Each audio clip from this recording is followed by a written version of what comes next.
Reno 2024 PTG convention. Conventions are so fun. And I'm here with my friend Paul Ray. I've known Paul for a lot of years, and he is now working on a something really like crazy, exciting new adventure, and it is right here. At first glance, this looks like your normal, average, everyday action model, but when you look closely, you know what you're looking at. This is not at all a normal action model. Pianos, the upright action model is the last major addition or subtraction to the upright action. I mean, they were basically standardized in 1880. They haven't changed much. So they haven't really changed much at all. Materials have changed from time to time. Materials, that doesn't count. I'm talking about design. Yeah, I haven't changed much. Yeah. Okay. So, I guess in a nutshell, I don't want to go into too much detail, but in a nutshell, we have, let's see, number one, you don't have to lift the key up very far at all to repeat. It'll repeat at about 4 millimeters. So in other words, you lift the key up 4 millimeters only. It'll actually repeat at about 4 millimeters of travel, which means that the repeat rate is much faster. And comparable to a grand? Usually faster than most grands. Faster. Okay, faster than most grands. Faster than most grands. Okay. Our system also has a soft pedal that actually works, that lifts up on the back of the keys, and then mystically enough, you still have the same amount of repeat. Okay, let's look at that.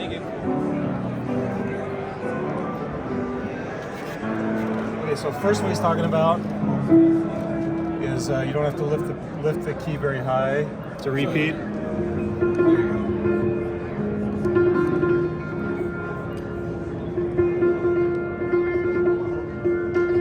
Okay, next thing he's talking about is this rail. Still. And here we're at about 3 millimeters. Yeah, okay. So that's cool. All right, next. What else is cool about it? It actually has a repetition spring, much like a grand piano, except it's easier to adjust. The repetition spring can be adjusted with a simple Allen wrench screw that's right through here. All of the adjustments on this action can be done without removing the action or any of its parts. Also, so this slide, watch as I adjust it.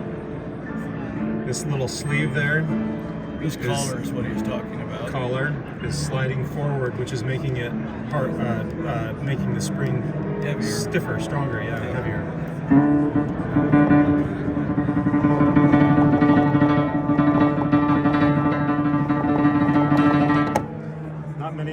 Not many uprights can do that. Like none. Like none. Okay. All right. What did I do, by the way, by making that stronger? What was the effect of that? The jack will return much faster. Okay. Also, there's a balance between touch weight and the repetition spring. Now, on this particular pianos, you can adjust the touch weight simply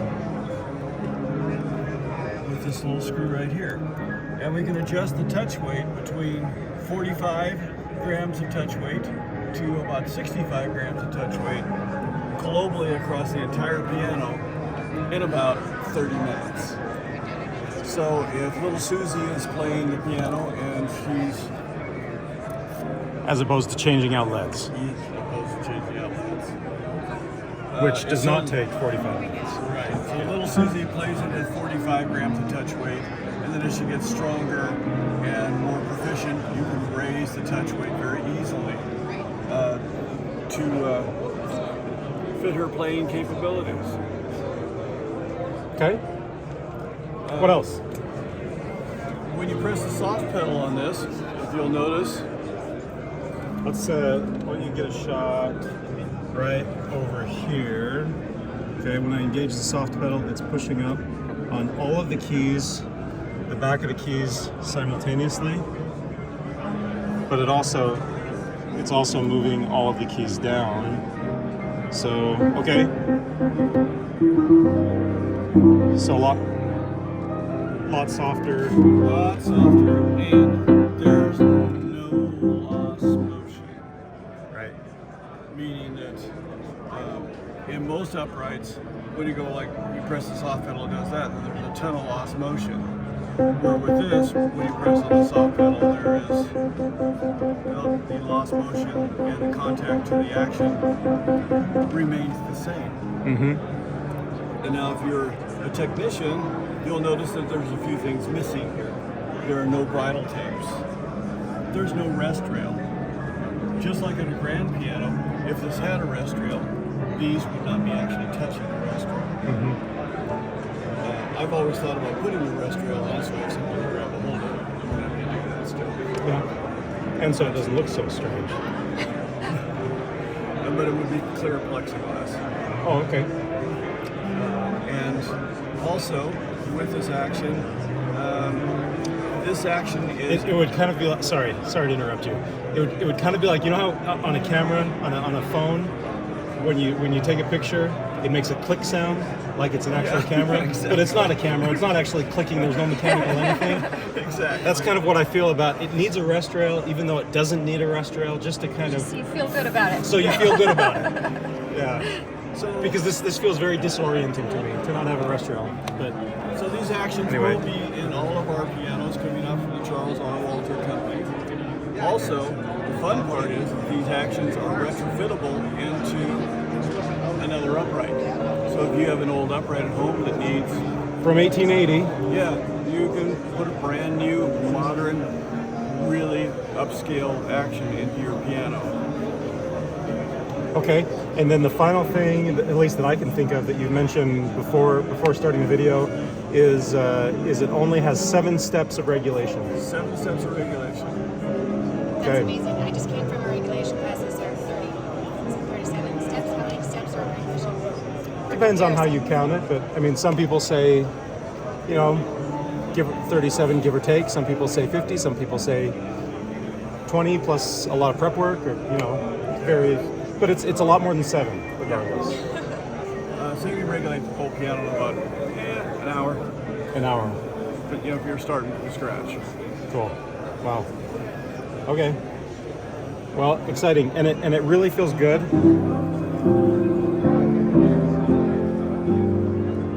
You still have a aftertouch bump. It's a little bit different because let's get a shot right here at this knuckle. You've got an actual grand knuckle in there that the jack is pushing against. So there's no up vertical. There's the butt knuckle. bump. Yeah. So it's a little bit different feel for that aftertouch. Also, one thing that you'll notice, it actually has rise on release just like a grand. Just like a grand. Okay.